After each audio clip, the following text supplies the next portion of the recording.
नमस्कार दोस्तों, welcome back to my channel high classes. दोस्तों आज हम देखेंगे जैक बोर्ड द्वारा जारी किया गया मॉडल पेपर साइंस का, विज्ञान का मॉडल पेपर का लघु 3% 3 मार्क्स क्वेश्चन। ठीक है, सेक्शन बी वाला हम लोग सोल्व करेंगे आज। ठीक है, चलिए स्टार्ट करते हैं हम लोग। चलिए पहला क्वेश्चन करते हैं। निकट दृष्टि दोष किसे कहते हैं?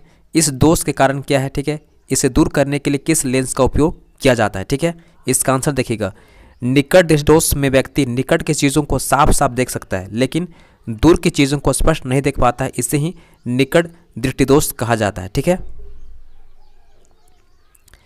यानी यहाँ पर जो व्यक्ति होगा निकट की चीज़ों को साफ साफ देख पाएगा लेकिन दूर चीज़ों को साफ साफ नहीं देख पाता। ठीक है, उसको बोलते हैं हम लोग निकट दृष्टि दोष कहा जाता है। ठीक है, इसका कारण देखिएगा। ठीक है, अभिनेत्र लेंस की वक्रता का अधिक हो जाना। ठीक है, और सेकेंड इसका लिखिएगा नेत्र गोलक का लंबा हो जाना। ठीक है, अब इसका निवारण देखिएगा। ठीक है, कैसे दूर कर सकते हैं? इस दोष को दूर करने के लिए अवतल लेंस का इस्तेमाल किया जाता है। ठीक है, क्योंकि यह प्रकाश किरणों को अपसरित कर सीधे रेटिना पर मिलाती है। ठीक है, और इसका जो डायग्राम है ना इसको बना दीजिएगा। ठीक है, अगला सवाल देखिएगा। 7 सेंटीमीटर साइज के कोई बिंब को 18 सेंटीमीटर फोकस दूरी की किसी अवतल दर्पण के सामने 27 सेंटीमीटर की दूरी पर रखा गया। ठीक है, प्रतिबिंब की स्थिति, प्रकृति तथा साइज ज्ञात कीजिए। ठीक है, यहाँ पर आपको ध्यान देना है कि क्या क्या चीज़ दिया गया। ठीक है, यहाँ दिया गया आपको वस्तु की बिंब की ऊंचाई कितना दिया गया?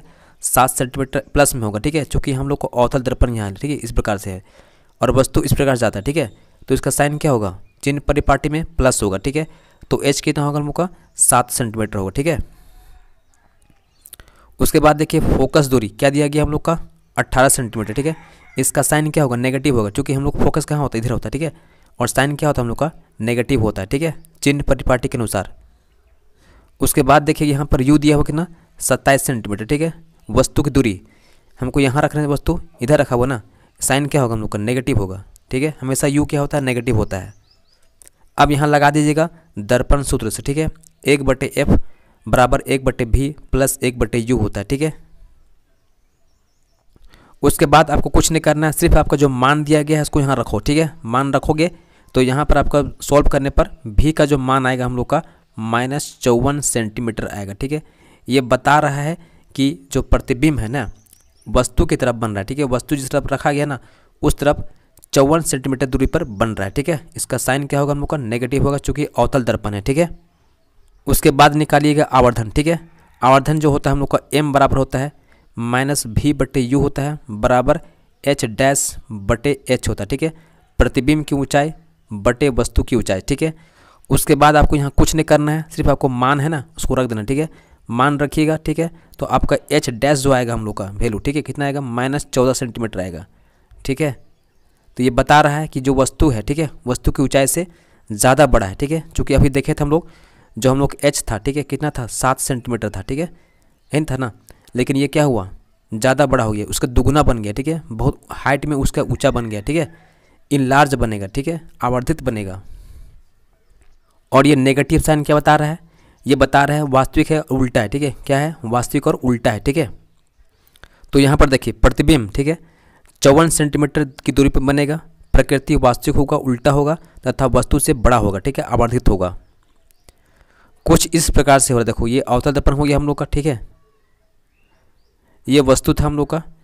वस्तु क्या होता है हम लोग का? नेगेटिव में होता है। ठीक है, फोकस भी क्या होता है हम लोग का? नेगेटिव में होता है। ठीक है, इसको ध्यान देना है आपको अवतल दर्पण में। ठीक है, और यहाँ जो प्रतिबिंब हम लोग का आया इस प्रकार से आया था नेगेटिव। ठीक है, यहाँ ये हम लोग साइज हो गया प्रतिबिंब, a' मानते, इसको a' मानते, इसको b' मानते। ठीक है, ये प्रतिबिंब हम लोग को उल्टा बन रहा है। ठीक है, और वास्तविक बनेगा और वस्तु से बड़ा बनेगा। ठीक है, इस प्रकार से हो रहा है। नेक्स्ट क्वेश्चन देखिएगा। संयोजन अभिक्रिया वियोजन के विपरीत है, कैसे? उदाहरण द्वारा समझाएं। ठीक है, मोस्ट इंपॉर्टेंट क्वेश्चन है, इसका आंसर देखिएगा। ठीक है, संयोजन अभिक्रिया वह है जिसमें 2 या 2 से अधिक अभिकारक आपस में मिलकर केवल एक उत्पाद बनाते हैं। ठीक है, मोस्ट इंपॉर्टेंट, ध्यान दीजिएगा। इसके ठीक विपरीत वियोजन अभिक्रिया में केवल एक अभिकारक टूटकर 2 या 2 से अधिक उत्पाद बनाता है, तो उसको बोलते हैं वियोजन। ठीक है, इतना करने के बाद आपको इसका एग्जाम्पल देना बहुत जरूरी है। ठीक है, इसका उदाहरण देखिएगा। संयोजन अभिक्रिया Mg+O2, देखो 2 अभिकारक है और एक उत्पाद बना रहा है। ठीक है, वियोजन देखिएगा, एक हम लोग का अभिकारक है और 2 हम लोग का उत्पाद बना रहा है। ठीक है, तो ये इसका परफेक्ट आंसर हुआ।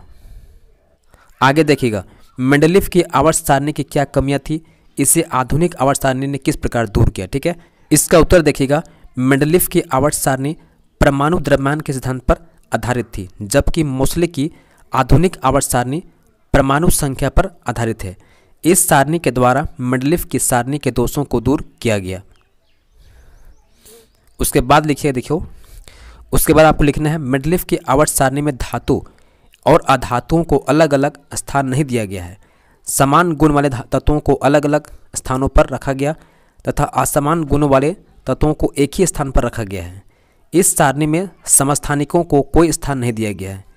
इस सारणी में कहीं कहीं पर तत्वों के परमाणु भारों का क्रम ठीक प्रकार नहीं है। ठीक है, नेक्स्ट पॉइंट लिखिएगा, आधुनिक आवर्त सारणी में सभी समस्थानिकों को एक ही स्थान दिया गया है, क्योंकि समस्थानिकों में प्रोटॉनों की संख्या तो सदा समान होती है, इसलिए परमाणु संख्या भी एक समान ही होगी। ठीक है,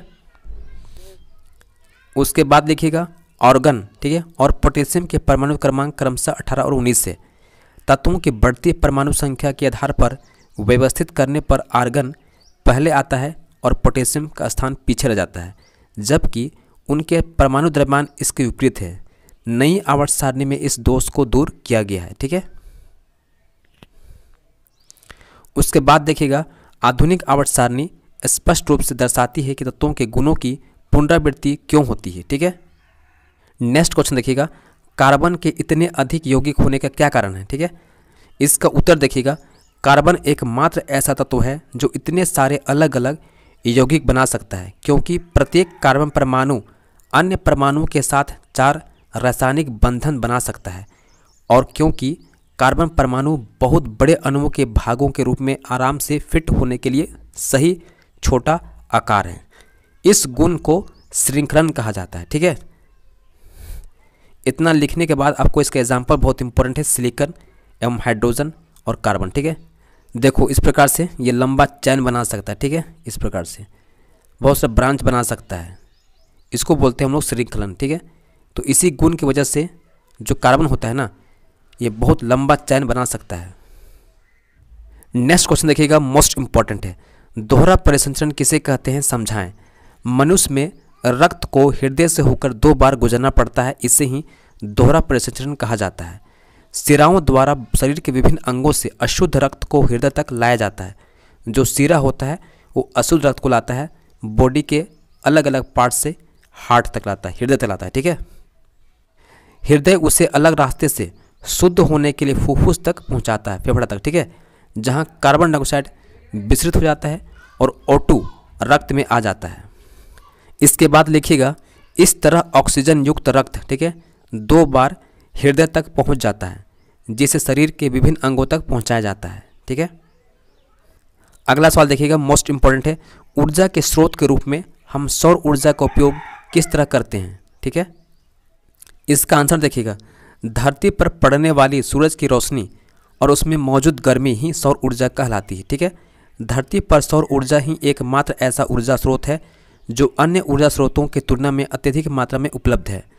सूर्य से पृथ्वी पर अधिक मात्रा में ऊर्जा पहुंचती है तथा पृथ्वी पर इसका इस्तेमाल विद्युत उत्पन्न करने में किया जाता है। ठीक है, उसके बाद लिखिएगा, सौर ऊर्जा का उपयोग आजकल खाना पकाने में भी किया जाता है। ठीक है, सौर ऊर्जा से कृषि कार्य, ठीक है, कृषि कार्य भी किया जाता है। ठीक है, और सौर ऊर्जा से ही सोलर सेल तैयार किया जाता है। तो इस प्रकार आप लिखोगे, एकदम परफेक्ट आंसर। ठीक है, तो आपको पूरा फुल मार्क्स मिलेगा साइंस में, पक्का आपको बता रहे हैं 80 आउट ऑफ 80 ला सकते हो। ठीक है, इसमें कोई टेंशन वाली बात नहीं है। और दोस्तों आप लोगों से रिक्वेस्ट है कि वीडियो बनाने में बहुत टाइम लगता है दोस्तों, ठीक है, बहुत मेहनत लगता है, तो आप लोग एक सब्सक्राइब तो कर ही सकते हो। ठीक है, चलिए मिलते हैं नेक्स्ट वीडियो में। धन्यवाद, जय हिंद।